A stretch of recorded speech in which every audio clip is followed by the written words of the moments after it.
Hello class 8. Today's topic, a new chapter we are going to start, and it's heat. This chapter heat we have already studied in class 7 also. Okay, so let us little bit revise what we have studied in class 7. Okay, first we saw definition of heat.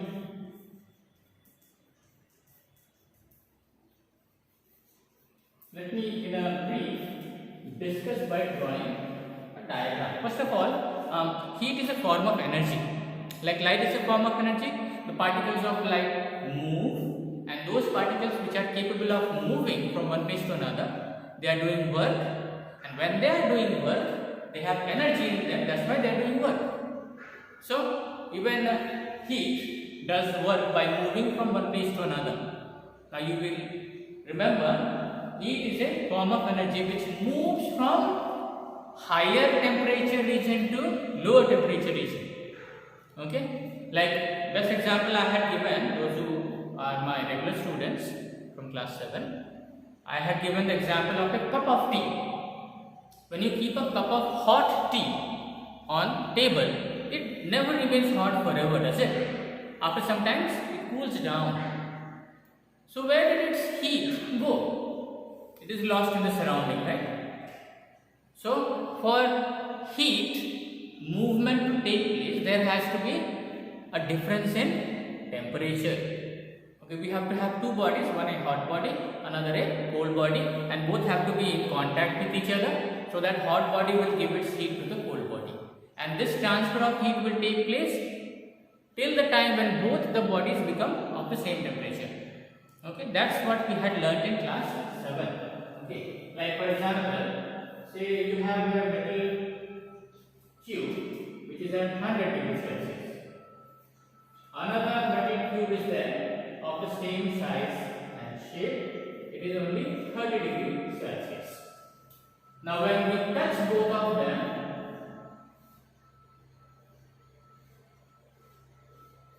so now what will happen? From the hot body to the cold body, the transfer of heat will take place.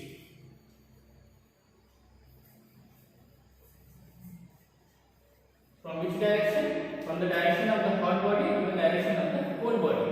And how long will this take place? Till both the bodies attain the same temperature.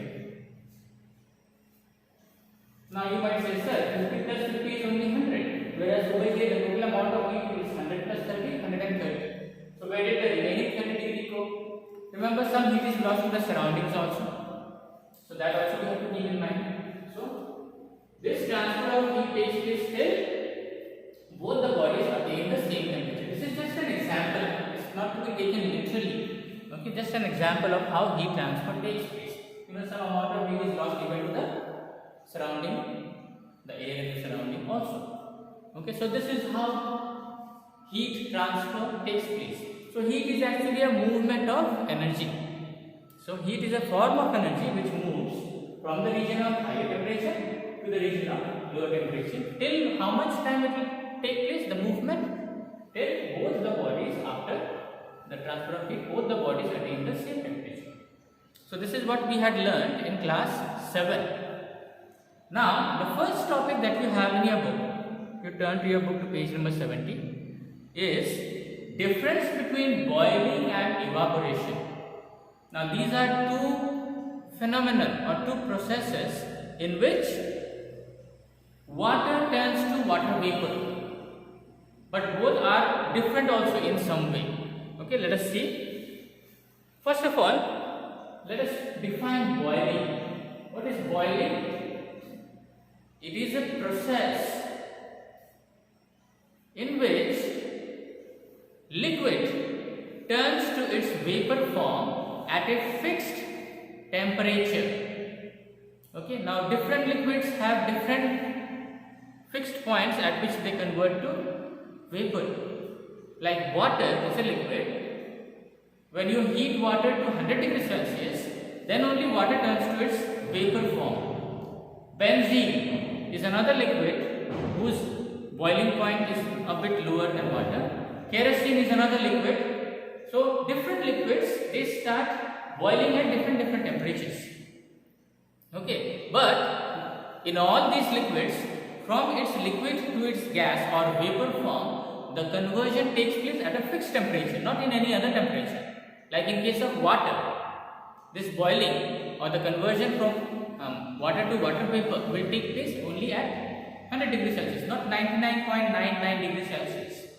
Okay, only when the temperature is 100 degrees Celsius. So the fixed point of temperature at which water turns to water vapor is called as boiling. Now, evaporation is also the same process of converting of liquid to gas, but in evaporation, the conversion can take place at any temperature. Right now also evaporation is taking place. You know, because of evaporation only we have the formation of clouds. Clouds cause rain, isn't it? So those clouds are formed because of evaporation of water bodies. And that evaporation happens every time. Remember, when you wash your clothes, you give it on the roof of your house, or outside of your house where sunshine is, there also evaporation takes place. Your clothes become dry. Does it become dry at a fixed temperature? No, no. That evaporation happens at any temperature. Okay, any temperature it can happen, evaporation, but boiling needs a fixed temperature. So this is the difference, the main difference between boiling and evaporation. Now you have the difference given in table form on page number 70. Here it is. I hope you can see. Okay, here it is. Let me read this out for you. Boiling, the process in which a substance changes its state from liquid state to gaseous state. Okay. Evaporation also is the same thing. The process in which substance changes its state from liquid state to gaseous state, but without boiling. Now what does it mean when it says without boiling? It means not at any fixed temperature, but at any temperature. Okay, while boiling takes place, you must have seen when you boil water, bubbles are formed within the water. But when evaporation is taking place, there is no bubbles. You leave one bucket of water outside where there is sunshine, the water will not bubble and evaporate, will it? No. It will just evaporate plainly without forming any bubbles. Okay, the third point is given. Okay, I skipped the second point. Boiling is a fast process. When you start boiling water, if one container of water you boil for half an hour, you will see all its water evaporated. Or say 1 hour, all the water will evaporate very fast. That fast it is, depending on the temperature. Okay? But that same container of water you keep in sunshine, it will not evaporate within 1 hour, the full water. So it is a slow process.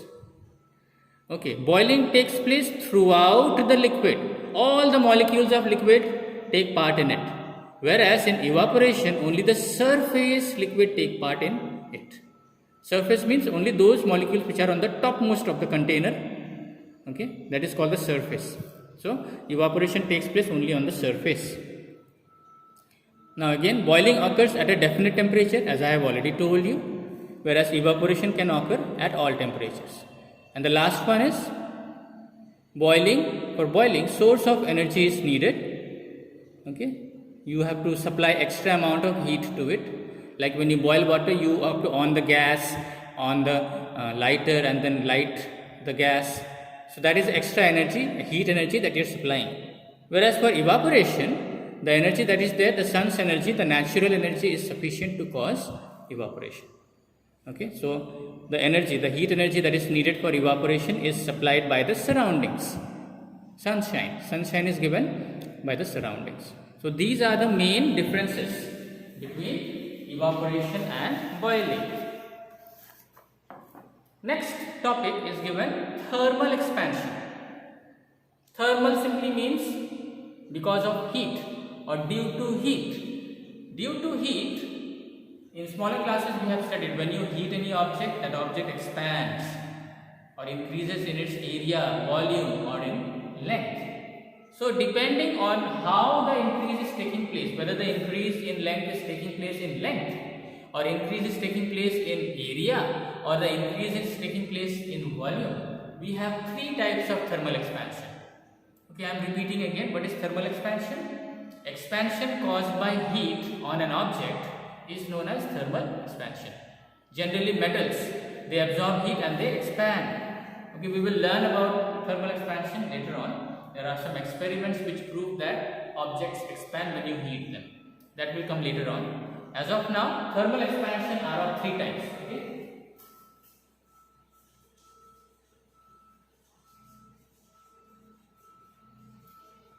Thermal expansion is expansion caused by heat.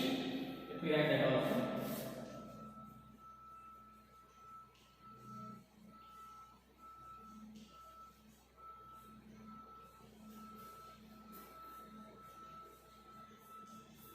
The expansion caused by heat is called thermal expansion.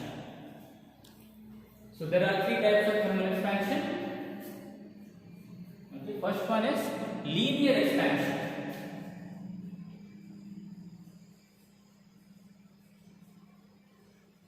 I will explain what is linear expansion.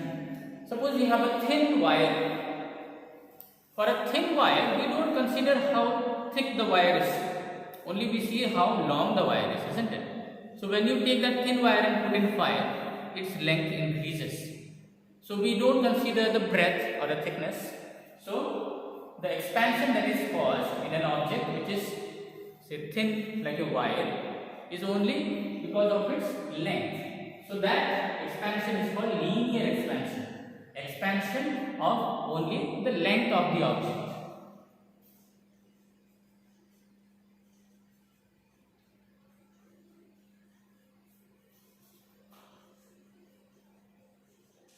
You can pause this video and note down these notes, okay? It is good that you note down. These are also asked in question answers.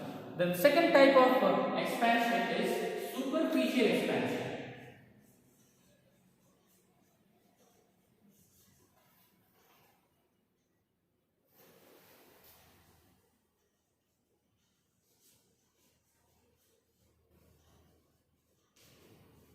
In superficial expansion, you have two types of expansion. Expansion in length as well as breadth. Like for example, when you take a plate, okay, a flat plate or a flat plane surface, square surface, rectangular surface.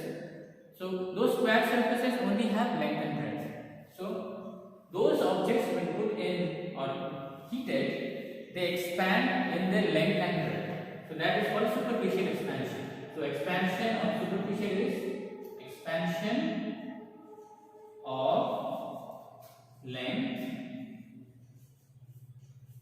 and breadth.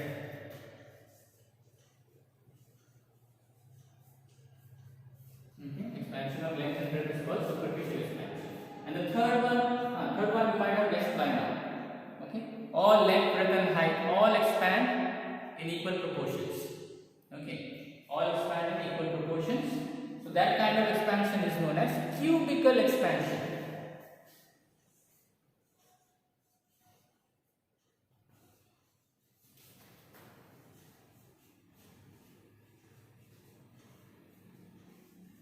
Okay, cubical expansion.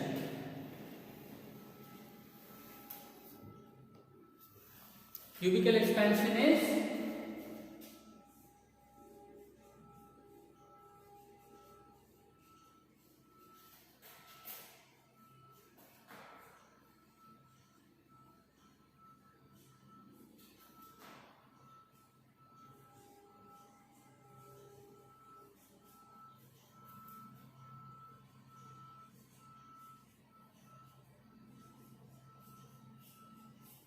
cubical expansion. Expansion in length, breadth, as well as height. Okay. So, in the next class, we will learn about these three types of expansion in a more detailed way. Okay. Okay. One more thing before I end my class. There is some small topic left. Heat depends on three factors. Now, these three factors are nature of material. Okay. Original length, breadth, height or area or volume of an object, and the third one is temperature, how much temperature you are giving. Okay. More temperature you give, more heat is supplied. Some of the objects, even you heat it to the same temperature, like copper and iron, if you heat them to 100 degrees Celsius, copper will expand more than iron. That means nature of substance is also important. What particles the substance is made up of. So heat depends on the nature of substance. Some substances absorb more heat, some absorb lesser heat. And the original length, how much the object will expand after absorbing heat, depends on its original length or original area or original volume. So these we will discuss in depth in the following classes. Thanks for attending the class.